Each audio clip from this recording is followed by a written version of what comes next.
کچھ چیزیں ایسی ہیں جو رسول اللہ صلی اللہ علیہ وسلم سے ثابت ہیں۔ ایک یہ چیز موجود ہے کہ آپ نے اللہ سے ڈرنے والوں کے لیے، جو اللہ کے زیادہ قریب ہونا چاہتے ہیں، شیطان سے بچنا چاہتے ہیں، تلقین فرمائی کہ صبح جب جاگو تو 10 مرتبہ اعوذ باللہ من الشیطان الرجیم پڑھ لیا کرو، نہ 9 نہ 11۔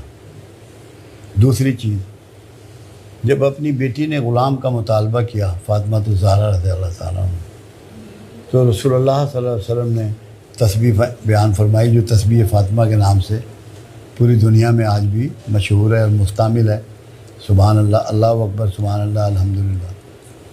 تیسری بات آپ نے فرمایا کہ جنہیں دجال کا ڈر ہے وہ سورہ کہف کی پہلی 10 آیتیں پڑھ لیا کریں۔ چوتھا آپ نے فرمایا اگر تم غیر محفوظ اپنے آپ کو محفوظ کرتے ہو تو سورہ بقرہ کی 10 آیتیں، پہلی 10 آیتیں پڑھ لیا کرو۔ یہ وہ چیزیں ہیں جو آپ سے ثابت ہیں، مگر کیونکہ نہ تسبیح اس زمانے میں استعمال ہوئی، یہ دانے شانے یہ وہ کچھ بھی نہیں تھا، آپ ذکر بھی اگر کسی کو بتاتے، کوئی روزگار کے لیے آیا، ایک شخص آیا، آپ نے فرمایا یا ذا الجلال والاکرام کی تذکرہ کر لیا کرو۔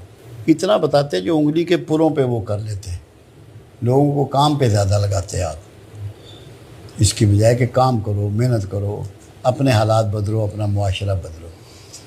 تو یہ اتنی زیادہ جو یہ تسبیحات جو ہے نا، یہ بہت سے تجربات کے بعد پیدا ہوئی ہیں جو علاج کے لیے استعمال ہو رہی ہیں، کہ کون سے الفاظ کتنے ریسائٹ کیے جائیں تو کیا کیا چیزیں جو ہیں وہ اثرات رکھتی ہیں اور کرتی ہیں۔